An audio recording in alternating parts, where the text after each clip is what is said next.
I'm just gonna say to Teacher Alex, Alexandra Pagkalinawan, you know, you have to better to apologize to Teacher May Tiburcio. Because why I treat you as my arch enemy? Because you have a wrong information that Teacher May is very sick. She's not sick. She's immune. However, she already took anti-flu vaccine, which is called an anti-asthma, common colds, or anti-influenza. Oh, we discussed that in Science and Health. Oh, you remember that? Oh, well, as for me, don't do that again. Just like what I said before, Teacher May is not very sick. She is doing well. She's very well. Actually, you know what, guys? Let's move on about Teacher Alex.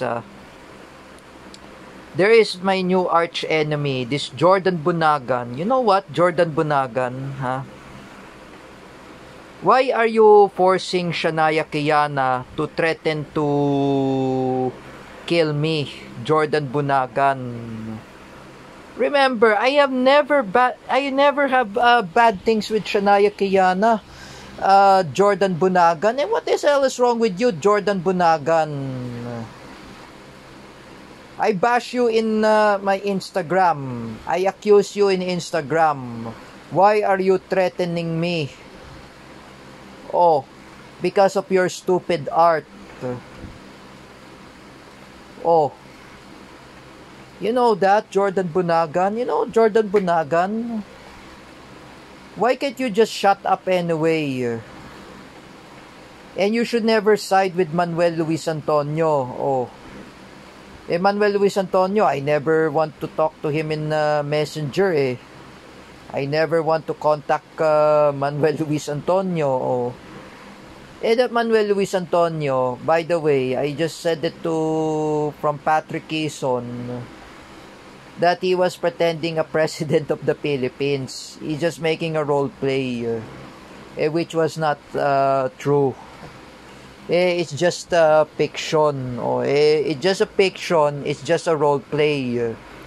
Miguel Abitag was right. It's just a role play. And you know what, Jordan Bunagan? You need to learn your lesson in the past. What if, for example, if your parents died, who will taking care of you, Jordan Bunagan? You know, Jordan Bunagan and Alexandra Pagkalinawan, both of you are stupid. Mga bobo kayo. That's why. Even you, Paulo Cruzada, Jean Asedio, Jeffrey Asedio, including Wawel Romero. All of you are assholes. All of you. Like I said before, I say in Tagalog, magagago kayo. I am sorry for my bad words. Because Paula Nunez is watching Batang Quiapo. She never say a bad words, just like from Rigor. You know,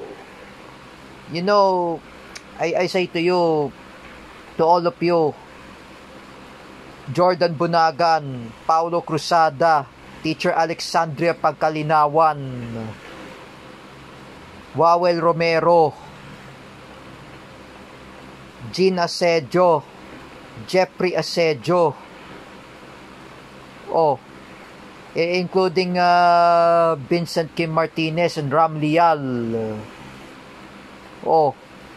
Why all of you are trying to accuse against me, ha? What did I did? Why do all of you want to do to accusing me anyway? All of you are son of a bitches. All of you are motherfuckers. You know what? I say to you, Jordan Bunagan, Paulo Cruzada, Jean Asedio, Jeffrey Asedio, Teacher Alexandria Pagkalinawan, and including Ram Lial, Wawel Romero, and Vincent Kim Martinez. Deactivate all of your Facebook account. All of you are son of a bitches. Even you, Ate Dina Guillermo, Ate Mel Canete, Ate Emily sa San Sebastian, all of you are assholes. But I didn't include Ate Rona. Oh. But I didn't include Teacher Marisa and Teacher May. Oh, I didn't include them. Oh, I didn't include Teacher Vincent. I do not include Teacher Gio Malana, who was in the US. Oh, I never include them. This is all your fault. This is why. Huh?